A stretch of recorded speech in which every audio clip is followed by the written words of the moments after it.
करे उजारे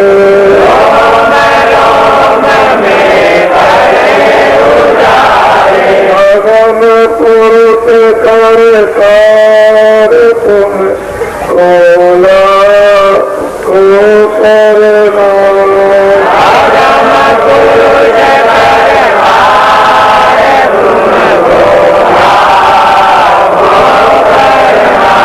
अगम पुरुष कर कार तुम खोला को करना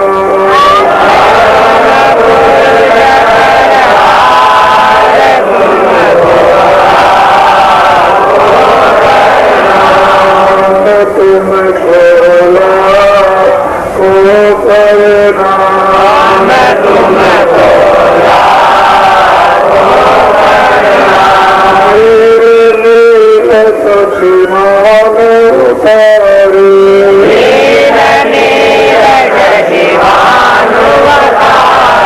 मेरे नील सखीमा में उतारे तुम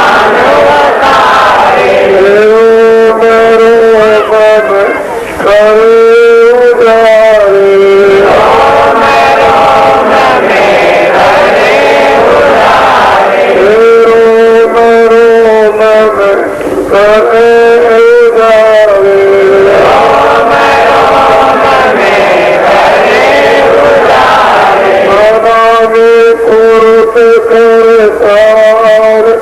तुम खोला को करना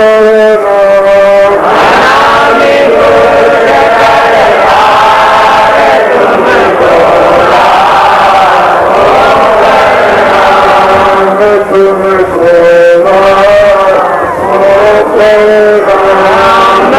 तुम खोला को करना तुम खोला को करना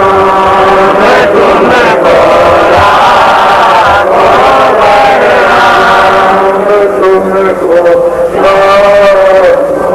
करना तुम खोला को करना दत्त गुरु सतनाम तुम खोला को करना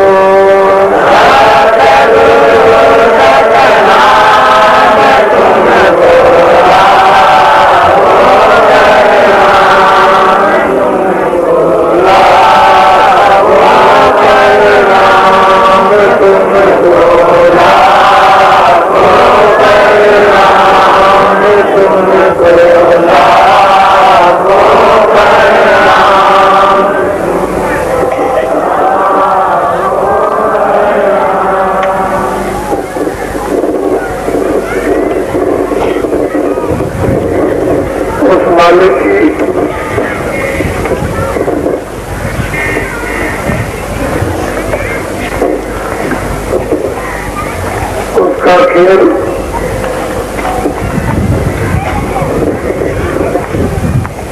बड़ा अद्भुत है। जो बच्चों से वर्णन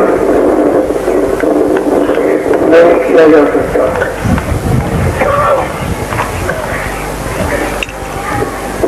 इतना मालिक प्रकाशवान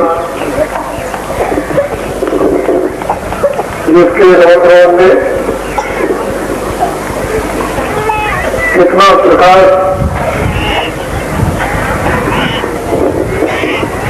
सूरज और चांदों का भरा हुआ हो, उसके रूप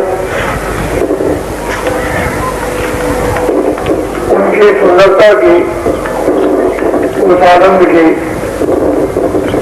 वचनों से व्याख्या नहीं हो सकती।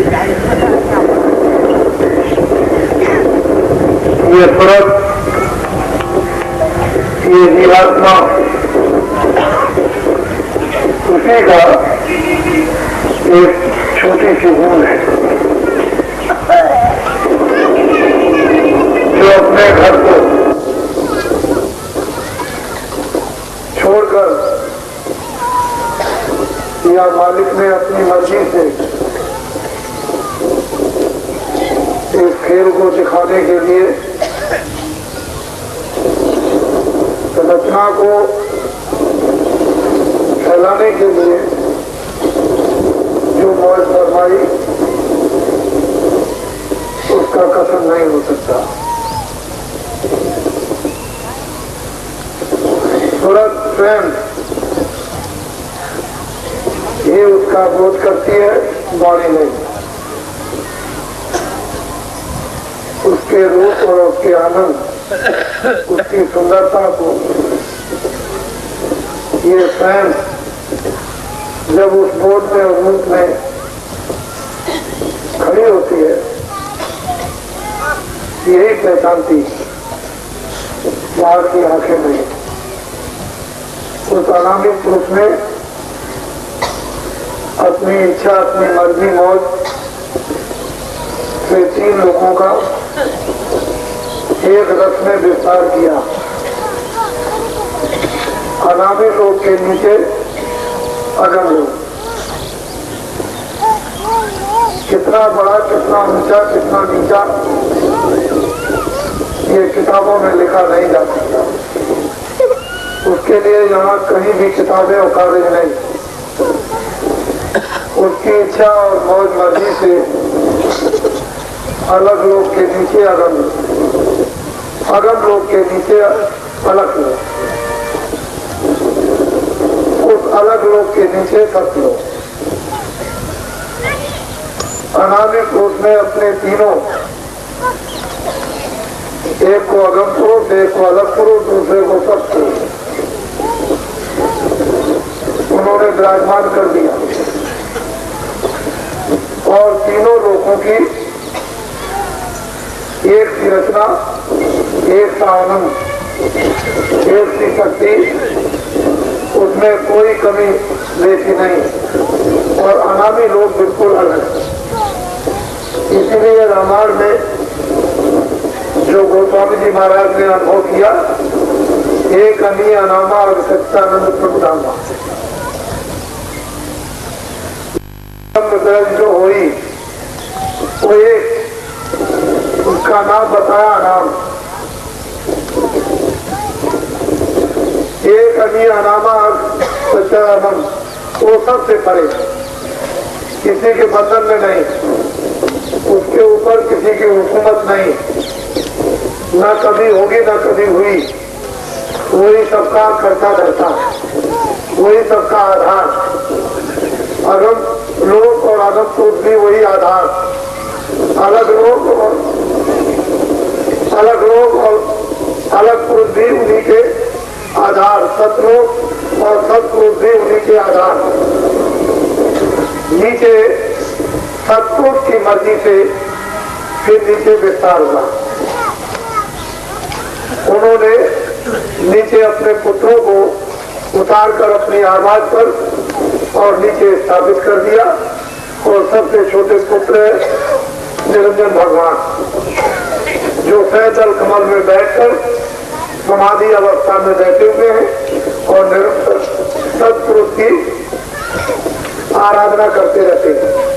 एक क्षण भी उनकी आराधना से उनका विक्षेप नहीं होता है और उनको सतलोक से सत्पुरुष ने देश निकाला कर दिया कि जाओ तुम यहाँ से चले जाओ।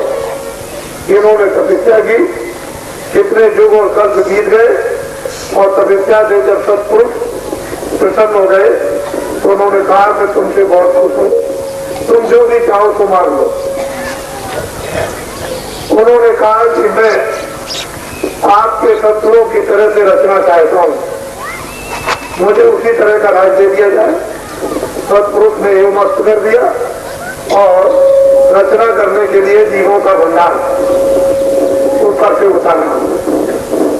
उतार करके इनको एक बहुत बड़ा भंडार इनको दे दिया कि इस जीवों के भंडार को लेकर तुम रचना का अपने विधान के अनुसार रचो।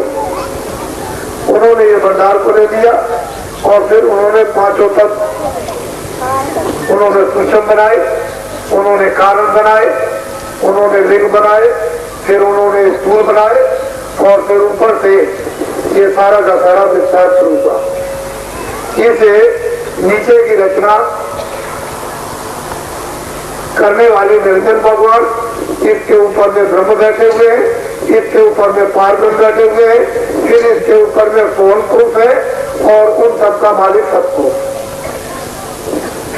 ये जितने भी जीवात्माएं सबकी सवाई सब लोग, वहीं से पूरा का पूरा भंडार उस आनंद में था, उस सुख में था, उस स्वतंत्रता में था, स्वाधीनता में था, उस ज्ञान में था, उस शक्ति में था। किसी प्रकार की कोई कमी नहीं थी। लेकिन जब ये यहाँ से भेज दिया गया तो ऊपर से जाकर और नीचे जब उतारा गया तो ब्रह्म स्थान में इसको एक वस्त्र 5 तत्वों का शब्द स्पर्श रूप रखकर इसका पहरा दिया। फिर नीचे उतारा तो सैदल कदम में सूक्ष्म एक तत्व 9 तत्वों का शब्द स्पर्श रूप रखकर और मन बुद्धि और चित्त और अहंकार इनका एक वस्त्र पहरा दिया। फिर नीचे उतारा तो लिंग शरीर 17 तत्वों का सब इंद्रिया तत्व संताकर मन बुद्ध चित्त और अहंकार और उसके नीचे जब उतार दिया तो इस मृतलोक में 5 जल पृथ्वी अग्नि वायु आकाश इसका ये शरीर बना हुआ। अभी आपको मालूम हुआ ये नश्वर शरीर है, ये किराए का एक मकान है, थोड़े दिन के लिए दिया गया। इसमें जीवात्मा को बंद कर दिया गया और इसको अधिकार पूरे आजादी के दे दिए। तुम निकल भी सकते हो, फंस भी सकते हो, तुम स्वर्ग भी पा सकते हो, नरक भी पा सकते हो, तुम चौरासी भी जा सकते हो, मुक्ति भी पा सकते हो, मोक्ष भी पा सकते हो। तुमको सब अधिकार दे दिया गया मनुष्य शरीर में, इस मृत रोग में। इसलिए इस मनुष्य शरीर की सबसे विशेष महिमा, इसी शरीर के द्वारा शास्त्र, इसी शरीर के द्वारा वेद, इसी शरीर के द्वारा पुस्तकें, इसी शरीर के द्वारा ज्ञान, इसी शरीर के द्वारा मालिक की व्याख्या, इसी शरीर के द्वारा आदि और अंत का वर्णन बताया जाता, बताया गया। जो किताबों में लिखा है वो सब अपनी जगह पर सही है, उसमें कोई गलती नहीं। अभी आपको ये पता चल रहा है थोड़ा थोड़ा कि आपका घर नहीं है, हम तो कहीं और के थे, वहां से यहाँ लाकर और हमको बुलावे में फंसा दिया गया और लालच दे दिया और लालच में हम सब के सब फंस गए। धीरे धीरे लालच दिया, लालच पाते पाते लालच में आ गए। फिर जब लालच में आए तो मोहममता ने सताया, काम क्रोध ने सता दिया, वासनाओं ने सता दिया, उसको उलझ गए। ज्ञान अज्ञान का कोई ध्यान नहीं रहा, ना ज्ञान को खत्म कर सके न ज्ञान को पा सके। इसीलिए उसने जन्म मरण 4 खाने 84 रखियों अर्थात उसने नर्क बना दिए और कहा कि जो जो ये काम करेगा उसको ये योनि मिलेगी, ये उसको स्थान मिलेगा। उसके समझाने के लिए ऋषि मुनि महात्मा साधु संत ज्ञानी तत्वदर्शी भेजे जाते हैं, भेजे जा रहे हैं। हमेशा हर युग में उनसे ये शिक्षा लेते रहना, समझते रहना और मनुष्य की स्वाधीनता को अच्छी तरह समझना और जीवात्मा को निवेश छुटकारा करा लेना किसी मनुष्य शरीर के द्वारा। लेकिन आप जब उन समय के ऋषि मुनि, युग के ऋषि मुनि महात्माओं से अलग हो गए तो फिर उसने खाने बना दी, यूनिया बना दी, बस उसमें भेजने लगा, अपने अपने कर्मानुसार नर्क बना दिए और बहुत दूर रास्ते से जाता। जब गिर गए रास्ता भूल गए। अब कब मिलेगा मन शरीर, किस वक्त में मिलेगा, वो कैसा समय होगा, ये कुछ नहीं कहा जाता। कैसे लोग होंगे, कैसे साथी होंगे, कैसा उपदेश होगा, कैसा खान पान होगा, कैसा बोलचाल होगा, इसको कुछ नहीं कहा जा सकता। उस समय महात्मा सामने आएंगे या नहीं आएंगे, तुम मानोगे या नहीं मानोगे, उनका दर्शन होगा कि नहीं होगा, उनकी शिक्षा का विस्तार होगा कि नहीं होगा, वो ज्ञान रास्ता खोलेंगे कि नहीं खोलेंगे, ये तो वक्त और समय का अधिकार है, तुमको भी है और महात्माओं को भी। उसका उपयोग करोगे या नहीं करोगे, ये संपूर्ण अधिकार सतयुग में, त्रेता में, द्वापर में, कलयुग में आपको दे दिया गया। अब आप उसका अधिकार समझो ना समझो, दुरुपयोग कर दो या उपयोग कर दो, दोनों चीजें सब आपके हाथ में। रास्ता और सुबह होते समय से ही अपने घर में जाने का और वो कलयुग में नाम दो, शब्द दो है। दूसरा कोई भी रास्ता अपने घर में वापस जाने का नहीं। जब नाम मिलेगा, शब्द मिलेगा और सूरज जब शब्द से जोड़ी जाएगी, सूरज जब शब्द को पकड़ेगी, शब्द जब उसको अपनाएगा और सूरज को शब्द खींचेगा, सूरज जब शब्द में लय होगी और शब्द जब सूरज को अपना बनाएगा, अपना साथी बना लेगा, तब ये चित्र होगा और तब ये स्वर्ग फुलझड़ी की तरह से कर्मों के घर जाएंगे और तब उसको ज्ञान और चेतना इसको मिलेगी और तब वो दर्शन हर मंडलों का, हर स्थानों का, हर शरीरों का वो करती जाएगी, लिंग का, सूक्ष्म का, कारण का, उसके परे का, और तभी वो व्याख्या भली भाग उस ज्ञान की, उस आनंद की, उस शक्ति की वहां की रचना करती जाएगी। लेकिन जब तक वहां तो ये सब अवसर ऐसे समय में मिल गया कि आपको ऊंचा से ऊंचा संदेश सुनने को मिला, फिर सहयोग मिला और तुम सहयोग उसका देखते नहीं हो।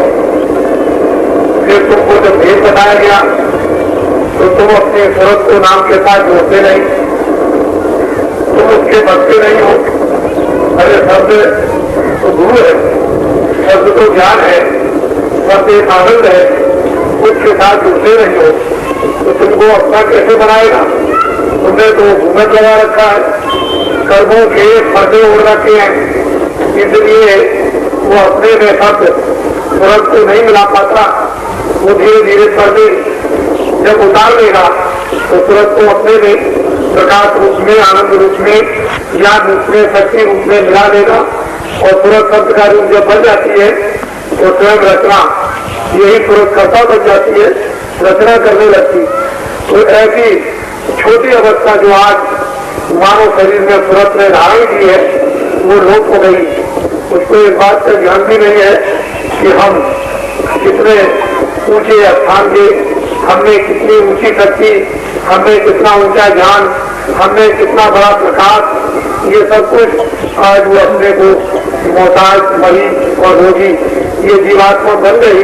उसके सहयोग साथ के लिए, मदद करने के लिए महापुरुष वो सत्पुरुष है, भेजता रहता है कि जाओ जीवों को जाकर किस तरह से पकड़ो, किस तरह से अपनाओ, उनको ऐसे उनको खुद और साफ करो, धीरे धीरे करके तो वो पकड़ते हैं। लेकिन आप उनको पकड़ लेने दो, शुद्धि और सफाई को कर लेने दो। जब धीरे धीरे बाहर के अंग जो चंचल है, मन है, बुद्धि है, आंखें हैं, कान है, जिब्रा है, ये शुद्ध और साफ जब हो जाएंगे और फिर इनका मैल जब धुलेगा तो आंतरिक उस पर असर हृदय पर होने लगेगा। जहाँ सूरत बैठकर आंख लेकर के अंधी हो गई, कान लेकर के बहरी हो गई, नाश्ता लेकर के उसकी नाक बंद हो गई, ऊपर जब असर पड़ेगा तो पर्दा उतर जाएगा, आंख भी खुलेगी, नाक भी खुलेगी, कान भी खुल जाएंगे, सुनने भी लगेगी, देखने भी लगेगी, सुनने भी लगेगी, हर तरह की सुगंधे, हर तरह के दृश्य, हर तरह के शब्द आपको सुनाई देंगे, बहुत ही रसीले और प्यारे। लेकिन महात्माओं की जो क्रिया है उसे हमें समझना चाहिए कि वो हमको कैसे कैसे यानी मदद देकर के साथ शुद्ध पवित्र निर्मल करना चाहते हैं। तो लोग इस जल्दबाजी में सब कुछ भूल जाते हैं और आपको ये जल्दबाजी नहीं करना चाहिए। ये कितने युगों का काम, कितने सदियों का काम, ये आज का नहीं है। कितने सदियों बीत गए, कितने चिंता बीत गए, कितने द्वापर बीत गए, कितने कलयुग बीत गए, इन सब का काम अभी पड़ा हुआ है और उन कर्मों के अंबार, उन कर्मों के पहाड़ ये बराबर लगे हुए हैं। इन सब को जलाना, इन सब को उतारना ये छोटी साधारण हंसी और खेल की बात नहीं है। ये महापुरुषों की ये बात है जो इतने बड़े पहाड़ गड्ढे को जलाकर खत्म कर देते हैं और जीवों को इस तरह से खिलाते हैं। ये उनका परिश्रम कोई वजन नहीं कर सकता, बच्चों देखने में नहीं आ सकता। महात्माओं ने तो इसके लिए कर्म तोड़ दी, लेकिन आप किसी साधारण मन में आसानी में तुम इसको समझते नहीं हो। कष्ट करके मुसीबत उठाकर जब कोई चीज मिलती है तो उसकी इज्जत होती है, उसकी कदर होती है और आदमी फिर उसको किस तरह से पकड़ के रखता है। लेकिन कोई चीज मुफ्त में मिल जाती है तो उसकी न तो इज्जत है, न उसकी कदर है, न उसका सम्मान है। तुमको जो मुफ्त में घेरादारी में मिल रही है उसकी आज कदर नहीं करते हो। पीछे बहुत लोगों को कोरोना सुधारना पड़ेगा। महात्मा अपना काम तो करते ही जाते हैं, करते ही जाएंगे, लेकिन मैं तो ये सोचता हूँ कि जो जीवन में लाभ उठा लो, बाद आप खिलाओगे और बाद तुम मुरीद बनोगे, वो अच्छी बात नहीं। बाद आके बचाओगे, बाद तुम कट्टर भक्त कहलाओगे और बाद में नवाब कितने लोग बच जाते हैं। लेकिन जो देखते हैं, जो साथ और साथ में रहते हैं, उसी समय पर सब कुछ करना चाहिए। बाद में ये कट्टरता अज्ञानता की आती है, ज्ञान की नहीं आती। तुमने उनको देखा नहीं और कट्टर बन गए, उनकी बात सुनी नहीं और कट्टर बन गए, उनका रास्ता जाना नहीं और कट्टर बन गए, तो अज्ञानता आ गई। लेकिन उनके सामने ही तुम कट्टर बन जाओ तो तुमको ये रास्ता मिल जाए, तुमको मुक्ति और खुद प्राप्त न हो जाए, तुम छुटकारा न पा दो, अपने घर में अपनी आत्माओं को मरने से पहले ही पहुंचा दो। ऐसे कट्टर हमको करना चाहिए, ऐसा नहीं। तो मोटी बात सीधी साधी, उसको ध्यान से सुनो। मैं कुछ और आपको सांसारिक बातें भी बताना चाहता हूँ। जो पर्चों पर कागजों में लिखा जाता है उस सबका माने मतलब आप नहीं समझ सकते।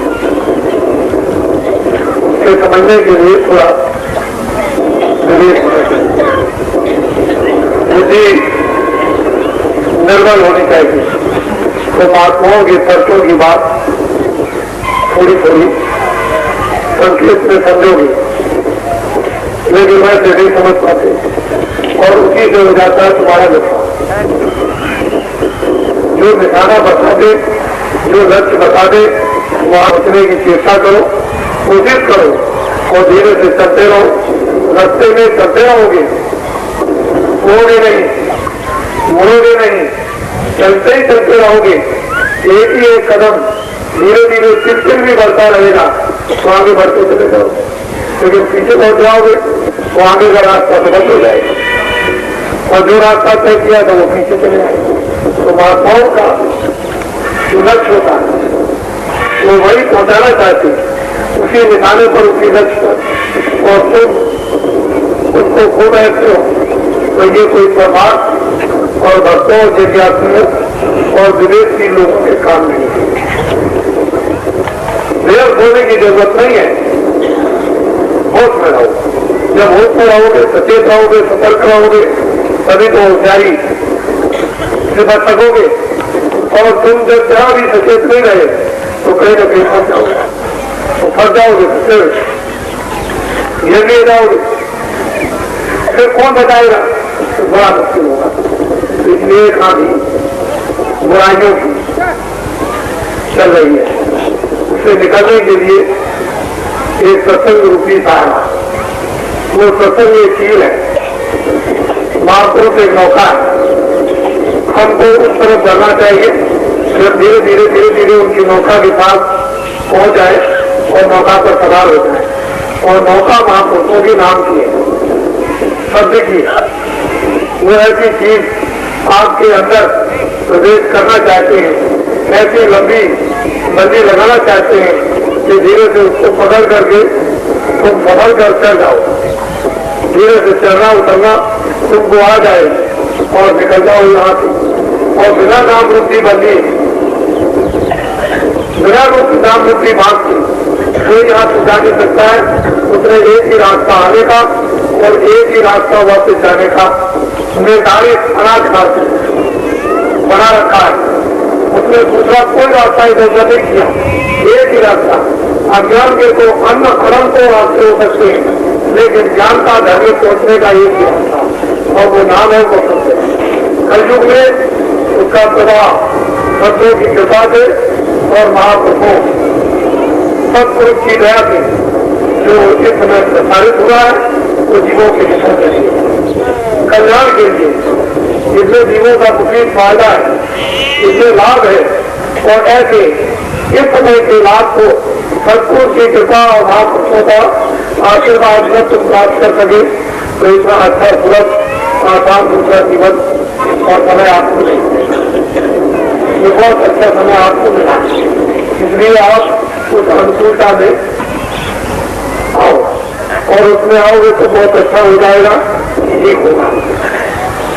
ये मैं आपको सत्संग आपको सुना रहा हूँ, तो जानकारी बातें भी बताना चाहता हूँ कि आप रह जाते हो। आपने अपने मतों को संग्रह करें, मत कहते हैं बुद्धिदान, उसको संग्रह करने की जरूरत है। जब एक जगह पर बुद्धिदान अच्छाई का संग्रह हो जाएगा, एकत्रित हो जाएगा, एक ढेर बन जाएगा तो बहुत बड़ा काम होगा। एक मत होता है बुराई का मत इकट्ठा हो जाएगा तो आप समझो शहर बनेगा। अच्छाई का मत इकट्ठा हो जाएगा तो अमृत बनेगा। इसी में दो में अमृत और जहर में इसी में लड़ाई है। जहर खा लोगे मर जाओगे, अमृत पी लोगे मर जाओगे। मोटी सीधी साधी बात, इस मत संग्रह को एक जगह एकत्रित करो, अच्छाई का संग्रह होना चाहिए। अच्छाई का संग्रह हो जाएगा, उस गंदगी से बच जाओगे। बुराई मत संग्रह होगा, बुराई में फंस जाओगे, बुराई का लेप कर जाएगा, फिर वो कर्म आपको भोगना होगा, बच नहीं सकते। फिर परमात्मा का आपको कोई लाभ नहीं, कोई फायदा नहीं होगा। तुम चिल्लाते बने रहोगे लेकिन लाभ कुछ भी नहीं मिलेगा। इसलिए जो शिक्षाएं दी जाए इस आत्म कल्याण के लिए, क्योंकि महात्मा जानते हैं किधर से थोड़ा ही तो वक्त रहेगा। 50 साल निकल गए, कितने से रहे? 60 साल निकल गए, कितने से रहे? अरे 30 साल निकल गए, आधी आयु खत्म हो गई। तो आपके 25 साल निकल गए, वो सियाई आयु खत्म हो गई आपकी। तो अब ये बताइए कि कितने देर रहना है? तुम्हारे सामने रोज घटनाएं जाने की होती रहती है, तो रोते हो, चिल्लाते हो, विलाप करते हो। ना उनके आने पर ना उनके जाने पर तुम कुछ कर सके। जैसे आए थे वैसे चले गए, नंगे आए थे, अज्ञान में आए थे, जाने का वक्त हुआ, न तुम उनसे कुछ ले सके, रोते हुए आए थे, रोते हुए चले। जो कुछ भी उन्होंने अपना कहकर बनाया था कि मेरा है, वो उसका कुछ न रह सका और सब इनकार रह गया। और सब लोग देखते रह गए जो ये कहते थे मेरे हैं और मैं इनका हूं, वो तुम्हारे सामने खेल खत्म हो गया।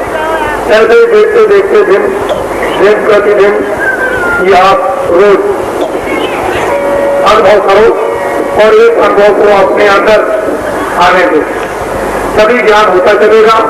और फिर यह अवस्था आपकी आ जाएगी कि आप फिर समझने लगोगे यही क्रिया जो मैं देख रहा हूँ ये मेरे लिए भी खड़ी होगी और मुझे भी लोग इसी तरह से देखेंगे। जैसे मैं दूसरों को देखता हूँ तो इसको मद्देनजर बिल्कुल सामने हम सबको रखना चाहिए, तो बात सबसे समझ में आएगी। जरा सी बात को भूल जाओगे, जो कुछ भी मिलता है अपने अपने कर्मों से, और जो कुछ भी अनेक कर्मों से जमा करते हो वो मन का धन होता है।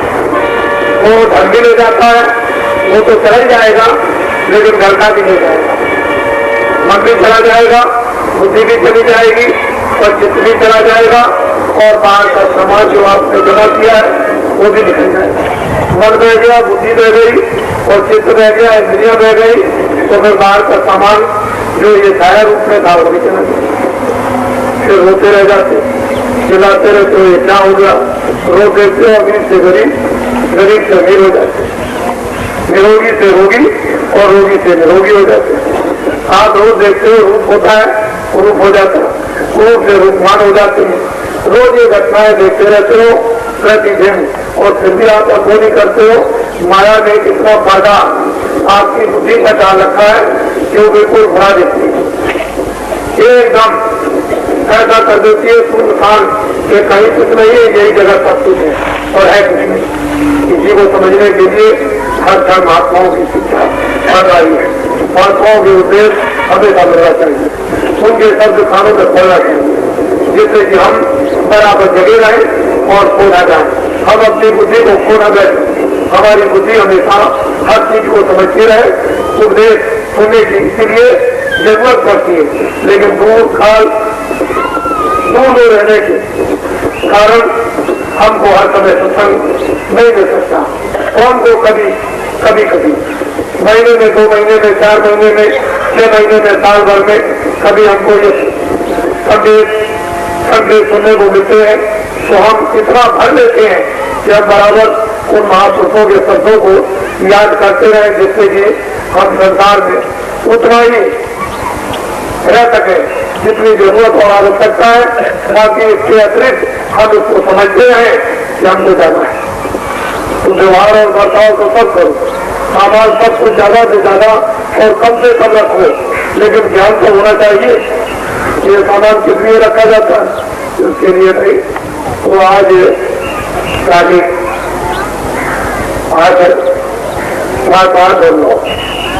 3 दिन का कार्यक्रम रखा गया।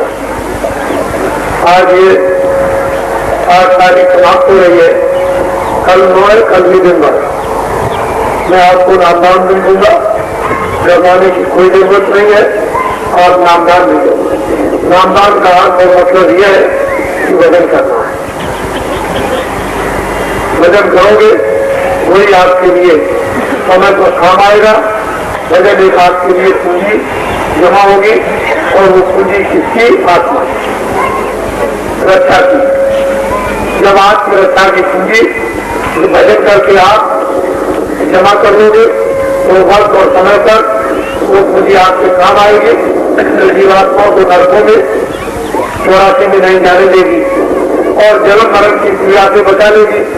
लेकिन पूंजी वजन करके, ज्ञान से, वजन से शब्द को आप प्रकट नहीं करोगे, शब्द को आप पकड़ोगे नहीं, तो पूंजी जमा नहीं।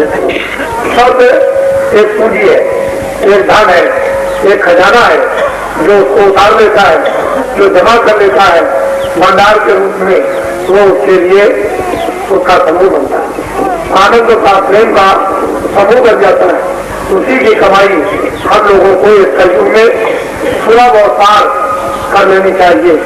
और ये नहीं करते हो तो काम तुम्हारे कौन आएगा? कोई काम आने वाला नहीं। सभी देखते देखते रह जाएंगे और कहेंगे कि ये क्या हो गया, ऐसा काम मत करो जो सब वक्त पर तुम्हारा साथ छूटे। ऐसा काम करो उन्हीं घरों में शरीर की रक्षा भी, परिवार की रक्षा भी, बच्चों की भी रक्षा, आए गए का सत्कार भी, सामाजिक काम भी हो जाए, और तुम भगवान का भजन भी कर लो। तुम इधर का धन शरीर रक्षा के लिए भी उपयोग में ले लो, और उधर भगवान के भजन से आत्मरक्षा भी कर लो। तो दोनों दिन तुम्हारे लोग परलोक के बन जाए, ऐसा काम करना चाहिए। तो ये नामदान का उद्देश्य और मतलब ये होता है कि भजन करना। नामदान का उद्देश्य और मतलब ये नहीं होता है कि धोखा देना, बेईमानी करना, चोरी करना, डकैती करना या कत्ल करना। नामदान का उद्देश्य मतलब ये नहीं होता है कि आप मांस खाओ, आप शराबे पियो, ये नहीं उद्देश्य होता। उसका तो उद्देश्य ये होता है कि जो खेती का काम है, खेती का शरीर रक्षा के लिए करो, दुकान दफ्तर करो, शाम को बच्चों की सेवा करो, कपड़े भी करो, खाना भी खाओ, बीमार हो जाओ तो दवा भी ले लो, छाया के लिए मकान बना लो, छाया के लिए झोपड़ी बना लो, अपनी अपनी पसंदगी का।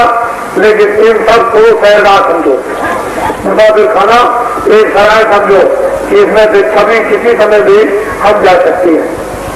इन सब चीजों के लिए जब तक ये जीवात्मा शरीर में रहे, तब तक इसकी हिफाजत, मरम्मत मना नहीं की जाती है कि मकान की तोड़फोड़ मत करो। मकान को अंतिम समय तक, अंतिम क्षणों तक जब तक ये जीवात्मा इसमें रहे, तब तक इसकी मरम पट्टी बराबर इसकी करते रहो, जिससे कि ये स्वस्थ रहेगा, निरोगी रहेगा, तो बदल हो सकेगा। बदल हो सकेगा, अंतिम समय तक वो पूंजी जमा हो जाएगी, उसी से आपका काम बन जाएगा। इसलिए ये नामदान और भजन का रास्ता दिया जाता है। भजन का रास्ता सोने के लिए नहीं, कि आप सो गए जाकर के, उसके लिए भी जागने के लिए कि हमेशा तुम हर क्षणों में जागने की चेष्टा करो। लोग बहुत ऐसा कि आप ले जाते हैं भजन का रास्ता नामदान, घर में जाकर के चुपचाप बैठ जाते हैं और कहते हैं कि गुरु ही सब कुछ करेंगे, तुम भी कुछ करो, गुरु भी कुछ करेंगे, लेकिन तुम कुछ नहीं करोगे तो गुरु कुछ नहीं करेगा, मालिक भी कुछ नहीं करेंगे। तुम भी कुछ करो, गुरु भी कुछ करे, मालिक भी कुछ करे, तीनों को करना है। मालिक को दया करनी है, उसने दया करा दी, गुरु के द्वारा तुम पर उसने दया करा दी। ये उसी मालिक की दया है कि उसने दया करा करके भेद बदला दिया। बता दो इनको भेद, मेरा राज मेरा भेद बता दो कि भजन में देखने जाता है तो मालिक की दया हो गई। अब जिससे तुम फटे हुए हो, गुरु उससे तुमको धीरे धीरे निकालेगा। तो गुरु को भी काम करना, तुमको भी काम करना, तुमको धीरे धीरे जहाँ जहाँ फंसे हो उससे निकलो। जो बताया जाए भजन में कितना तुम करते चलो, गुरु भी मेहनत तुम्हारे साथ करेगा और तुम भी अपने लिए मेहनत करो, लेकिन तुम इसको समझते नहीं हो। नामदान ले गए उसको मोह का रात्रि में संसार एक प्रसंग है, इसमें सो रहे हो और कहते हो कि गुरु ही हमारा काम करेगा। यानी गुरु मिल गया वो कुछ जला रहा, अंधकार का गुरु मिला वो जलाता, उसमें सोते रहते हो, शरीर छूट जाता है कौन किसका गुरु और तेरा कौन तेरा। इसलिए कहा गया है कि अंधा गुरु और सुधा है तेरा, कोई दर्द में खेलम तेरा, दोनों के दोनों बात जाते हैं। अरे भाई ज्ञानी गुरु हो तो दायरे चेहरे को कुटे अंधे को रास्ता दिखा सकता है, लेकिन अगर धंधा देना दोनों तो दोनों के दोनों डूब जाएंगे।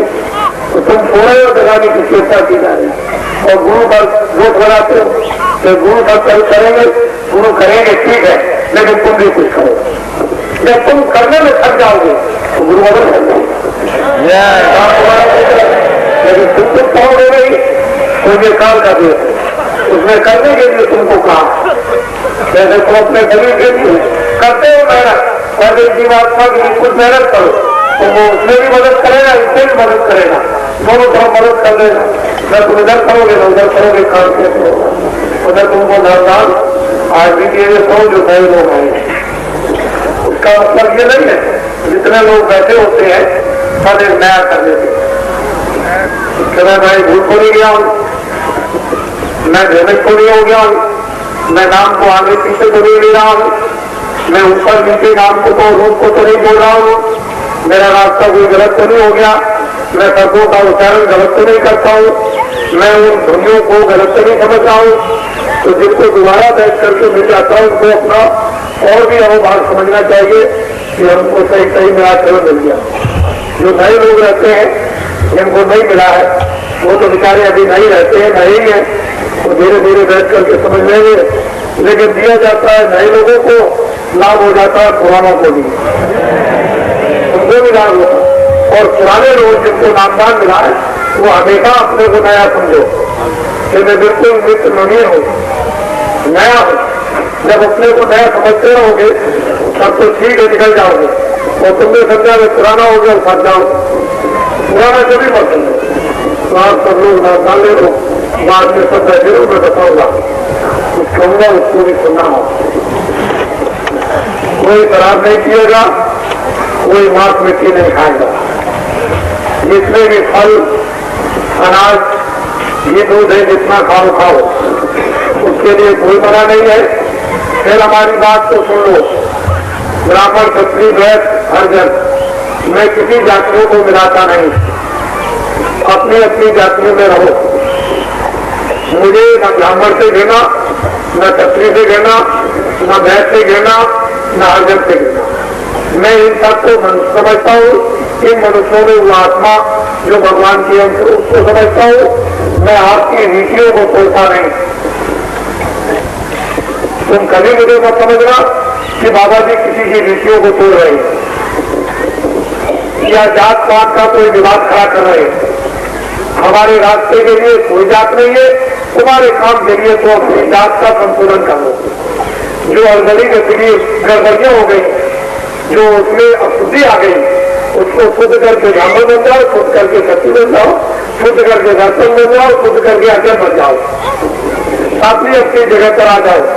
और जब तक ये शुद्धता नहीं होगी, न हरकत कहलाओगे, न ब्राह्मण कहलाओगे, न शक्ति कहलाओगे, न व्यक्ति। जब तुम अपनी शुद्धता करोगे, अपनी अपनी जगह पर आ जाओगे, अपने अपने दायित्वों को, अपने अपने कामों को, अपनी अपनी सेवाओं को, अपने अपने सम्मान को, अपने अपने प्यार को सब समझने लगोगे। हमारे यहाँ कोई जात पात बिगाड़ी नहीं जाती, न हमारे यहाँ कोई नई जात पात बनाई जाती। जो अड़बड़ी गड़बड़ी हो गई उसी का संशोधन शुद्धिकरण कर दिया जाता, अपनी अपनी जगह पर आ जाओ। सीधी सादी बात, हम किसी की जात पात में किसी की जात पात के साथ संबंध शादी का नहीं कराएंगे। ब्राह्मण ब्राह्मण आ जाओ, क्षत्रिय क्षत्रिय आ जाओ, वैश्य आ जाओ, अर्जन अर्जन आ जाओ। और जब तुम्हारी इच्छा हो कि हम गरीब हैं, हम ऐसी यदि संबंध शादी कराना चाहते हैं जहाँ हमारा खर्चा न हो, यहाँ कुछ इच्छा है, यहाँ कोई खर्चा नहीं है। भंडार खुला हुआ है, उनमें जो कुछ भी आपको भोजन रूखा सूखा मिल जाए उसमें भोजन करो, और यहाँ दुखम सुखम जमीन मिल जाए उस पर रहो। और ये काम करा कर और भजन करो, ध्यान करो। और जैसे भी मतलब यह है कि परस्पर प्रेम और सत्संग का जल ये पियो, जिससे कि सत्संग जल जो कोई पाले महिलाई सब कट सकते हैं। सत्संग महिमा कादर बखानू, ये सब जतन और नहीं जाना। ये सत्संग की महिमा वर्णन करने में नहीं, ये सत्संग एक जल होता है। तो नामदान दे दीजिए, हमने जो वचन दिया हम पूरा करेंगे, इसको आप ध्यान में रखो। सब लोग एक साथ एक आवाज में भगवान के नाम को बोलेंगे। पहले मैं बोलूंगा, उसके बाद में आपने सुना है कि हम इस वैसे तो भंडारा चला, किसी को कोई मना नहीं करता। वैसे तुम अपनी इच्छा के अनुसार कुछ बना देते हो तो ठीक है, वैसे तो चली रहा, लेकिन कल आपको बनाने की जरूरत नहीं। उनकी तरफ से उनकी इच्छा हुई, उन्होंने प्रार्थना की, चलो जिससे जो हो जाए। सीधी साधी बात, कल आप दे दिया है, अपना भंडारा होगा, सेवा के लिए भंडार घर में जरूर जाएंगे। रात को 12 बजे से कार्यक्रम शुरू होगा। वो तुम जानती हो गिरने वाला हाथ अपने को अपना और पेट अपना है और काम अपना। तो ये तो तुमको सब मालूम है, तो वहां पहुंच जाना कहने की जरूरत नहीं है। जो जितनी सेवा करता है उतना ही फल पाता है। सेवा कहकर के भी की जाती है, सेवा समझ से की जाती है, और ये संगत की सेवा होती है। उधर वो सेवा करेंगे, बनाने वाले बनाएंगे, जो जिसका उपयोग हो और जो जिसमें जो क्षमता हो सेवा करेंगे। ये तो मैं आपको बता देता हूँ। उधर 12 बजे से कार्यक्रम चालू हो जाएगा भंडार घर में, कल भंडारे के लिए। और कुछ ऐसी बात आपके सामने है कि मिट्टी पड़ी हुई है, तो कुछ ऐसा भी होता है कि लोग ये सोचते हैं कि भाई कुछ करें। कुछ गुप्त दान होता है, गुप्त दान का चाहे पैसा ही हो, थोड़ा ही हो लेकिन गुप्त हो, गुप्त दान का फल गहरा होता है। कुछ लोग ऐसे होते हैं कि दिखा के करते हैं, उसका कम फल होता है, और गुप्त दान का ज्यादा होता है। तो ये काम थोड़ा सा पड़ा हुआ है। ये तुम्हारी सेवा से लाखों संगत बहुत बढ़ रही, बहुत बड़ा विस्तार, कितने लोग आएंगे, जो पहले लग जाएगा और कितने दिनों तक उसका काम, उसकी सेवा का फल उसको मिलेगा। तो एक मीटिंग भी होगी, वो तो बाद में हो जाएगी, और संस्था की भी मीटिंग होगी। दोनों के काम वैसे अलग अलग, इसकी देखा रेखी का काम अलग है और संस्था का काम अलग है, लेकिन वो तो एक ही जगह पर है। तो मीटिंग भी हो जाएगी संस्था की भी और ट्रस्ट की भी, वो होगी। लेकिन ये काम करा हुआ और आपको चिट्ठियां भी मिली होंगी। एक की दीवार तो वो बक्सा रख दिया जाएगा, रखा है, उसमें लोगों ने कुछ गुप्त अरे शुरू किया, उनको बताया तो बच्चे में खुद पूछकर वो उधर में खाते में रखा रहेगा, वो खुद पूछ करके मुट्ठी बांध के दिखा के नहीं, उसमें गुप्त डाल दिखा के नहीं, दिखा के बात नहीं है, गुप्त जो कुछ भी डालो उसमें इसके लिए, ताकि ये काम आपके सामने जल्दी हो जाए। मैं तो बच्चों के लिए निकलूंगा, फिर पूरे ठहर जाए। कल के दिन भंडारा होगा मदनलाल खंडेलवाल की तरफ से, और ये जो तमाम बेचारे रोते हैं कि महाराज हमारे पास पैसा नहीं है, बीमारी हो गई, हमारे पास पैसा नहीं, हम कहाँ जाएं, पैर बहुत दूर पड़ता है, बड़ी तकलीफ होती है, व्यवस्था नहीं है। और ये तो जानते हो कि किसानों पर कितनी तकलीफ है, हमको मालूम है, हम जानते हैं, हमको ये पता है कि जमीन है, इसमें कुछ नहीं बचता। जब इतनी जमीन में कुछ नहीं बचता है, अगर बीज जोड़ दिया जाए, खाद जोड़ दी जाए, मेहनत जोड़ दी जाए और पानी जोड़ दिया जाए, ये ट्यूबवेल 3 चलते हैं, इसी जमीन में उसका किराया जोड़ दिया जाए, जो टैक्स दिया जाता है बिजली का, तो कुछ भी हाथ में नहीं आता। हम किसानों की मेहनत को समझते हैं, अच्छी तरह से हम जानते हैं। तो ये खंडेलवाल जो भंडारा करेंगे, या मदनलाल खंडेलवाल, ये एक बड़ा अस्पताल, कल उसका एक बूथ होगा ईटों का, और जो तमाम लोग आएंगे, हम ऐसा चाहेंगे कि लोगों को उसमें कुछ देना न पड़े, बेचारे गरीबों को, बीमारों को और लोगों को मुफ्त में लोगों को दवा मिले और उनकी सेवा हो।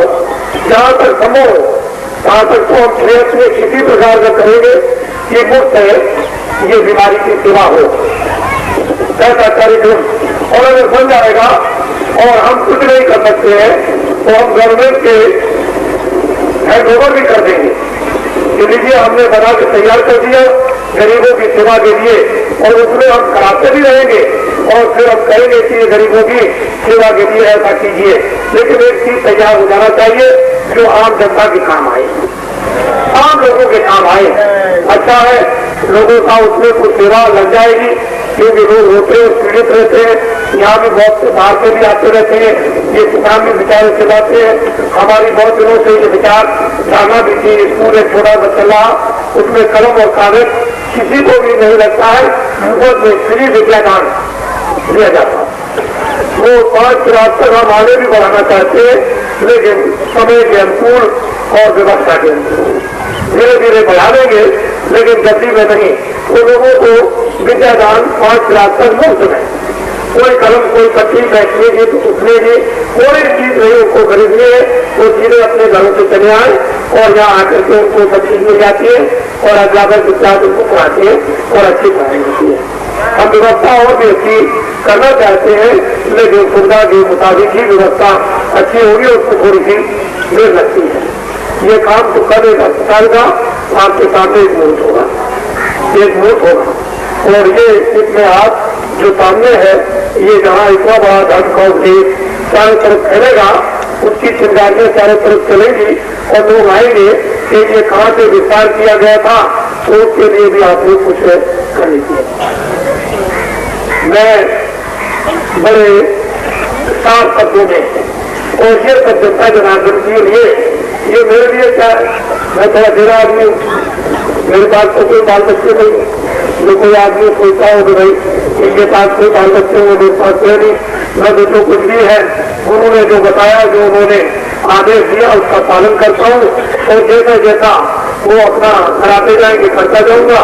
मुझे सम्मान और स्वाद दोनों बेटे उन्होंने कहा था, तो मैं दोनों की तरफ में कोशिश और चेष्टा करता हूँ, लेकिन असली जो हमारा कदम है वो बर्दाश्त हो जाइए। जो लोग अपनी मतदान के वक्त में खुश हो गए, मतदान नहीं दिया, आप लोगों ने सबसे बड़ी भूल की है, सबसे बड़ी गलती की।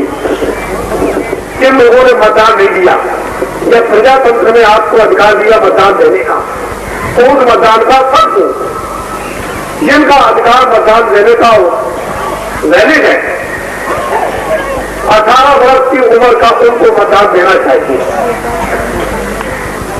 फिर जब तुम्हारा मतदान एक अच्छे काम में संग्रह किया गया था तो तुमने अपना मतदान वहां संग्रह क्यों नहीं किया? तुम सब कह सकते थे कि हमारे सामने कोई था, हमने ऐसे आदमियों को तुम्हारे सामने ला करके खड़ा किया कि तुम कह रहे हो कुछ मत करो, न तुम हारो न तुम जीतो, लेकिन अपने मतों को यहाँ संग्रह करो, बुद्धिदान को संग्रह करो, फिर आप यहाँ से फायरिंग करेंगे, फायरिंग करवाएंगे। तुमको नहीं मालूम कि उस मतदान से क्या चीज तैयार हो, तुमने समझा नहीं। अगर तुमने अपना मतदान गलत जगह पर तुमने दे दिया है तो फिर तुम्हारे ऊपर में पापों का बोझा लग गया, हमको कितनी मेहनत करनी पड़ेगी।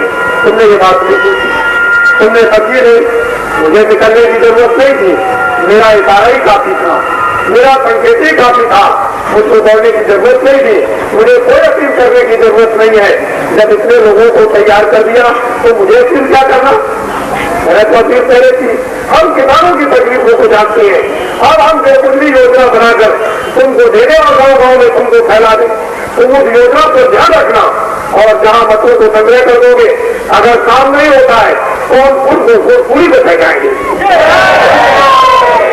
तुम ये समझो कि जो इन्होंने कह दिया वो पत्थर की लकीर है, ये पत्थर की लकीर करती नहीं है, तुम उसको समझो।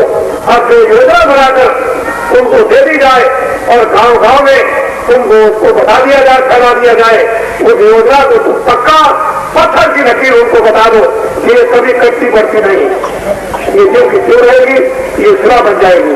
तुमको नहीं मालूम है कि बड़ा सिरा को आज तक लोग क्यों से चले आए, इसलिए जिन लोगों ने मतों का प्रयोग नहीं किया वो भी इसके बुराई के भागीदार, जिन्होंने गलत जगह पर अपने मतों का प्रयोग कर दिया वो भी पापाचार के भागी, पाप के भागी। उनको भी नहीं मालूम है हमने कितनी मेहनत की, कितना बरसों बर्बाद के लिए किया और तुम्हारे कल्याण के लिए, और तुम उसको अपने लिए कुछ नहीं समझते हो, कुछ जानते नहीं। इसलिए तुम होशियार हो जाओ, सचेत हो जाओ, फिर भी तुमको जगा रहे आज उम्र चाहो नहीं, तुम जाओ तुम्हारा काम, फिर मुझे दोस्त न लगाना, आगे क्या होने जा रहा तुमको पता नहीं। वो हम सड़क बनाकर और उस सड़क को दिखाकर लोगों को सड़क पर जब लोग चलाएंगे तो भरेंगे, उनको कोई रास्ता नहीं मिलेगा, सड़क पहले से तैयार है कि उस रास्ते पर आ जाएंगे। तो ये नहीं मालूम था हमने कितना प्रयत्न किया, कितने मेहनत कर रहे, लेकिन बता रहे हैं कि सड़क बना रहे, ये सड़क कैसे बनाई जाएगी तुमको ये नहीं मालूम, तुम अभी स्वार्थ में डूब गए, 2 मिनट के अंदर तुमको स्वार्थ समझ गया ना। तुमने कुछ भी ये नहीं रखा कि चलो भाई कुछ समीक्षा करेंगे, कुछ जमा करेंगे, तो उसको नहीं तुमने पूछा, उस स्वार्थ में फौरन तुम्हारी हवाबाजी हो गई। तुमको जो काम दिया जाए उस काम को करो, सब काम बन जाएगा, तुम्हारा भी बनेगा, औरों का भी बनेगा। इसलिए हम एक योजना लोगों को दिए देते हैं जो किसी के दिलो दिमाग में नहीं है, और गांव-गांव में जंगल के काम तक गांव में पहुंच जाएगी, और जो कुछ भी पत्र दिया जाएगा और बता दिया जाएगा पत्थर की लकीर है। बच्चे वाले में अभी होशियार हो जाओ, तुम्हारे लिए अभी इशारा किया जा रहा, फिर सुन जाना, तुम्हारा काम जाना, आगे एक रहने वाला नहीं है, आगे बड़ा भारी नुकसान होने वाला है, छोटा मोटा नुकसान होने वाला नहीं। देश के व्यापारियों, देश के किसानों, इतना भारी नुकसान होने वाला है कि त्रायमाम जब बचेगी तब तुमको मालूम होगा, और सोना जो है वो 4 से भी ऊपर चला जाएगा, एक सोने का 4 खा जाएगा, क्या बोलो, तुमको अभी पता क्या, सब चीजें उड़ेंगे आसमान में, दिन में तारे दिखाई देंगे, रात को भी दिन में सब तारे दिखाई देंगे, और सब तुम्हारी पूछ होगी, सब पुराने लोग 7 झाड़ियों को ले आओ, सारी दुनिया चिल्लाएगी, तुम जरा पहले तो रहो, तुम पहल के सब्र तो किए रहो, तुम पहल के जरा त्याग तो कर लो, तुम पहल के इसमें विद्या तो कर लो, तुम इतने कुछ सिद्धि तो कर लो। अरे दुनिया तो तुम्हारी बात है।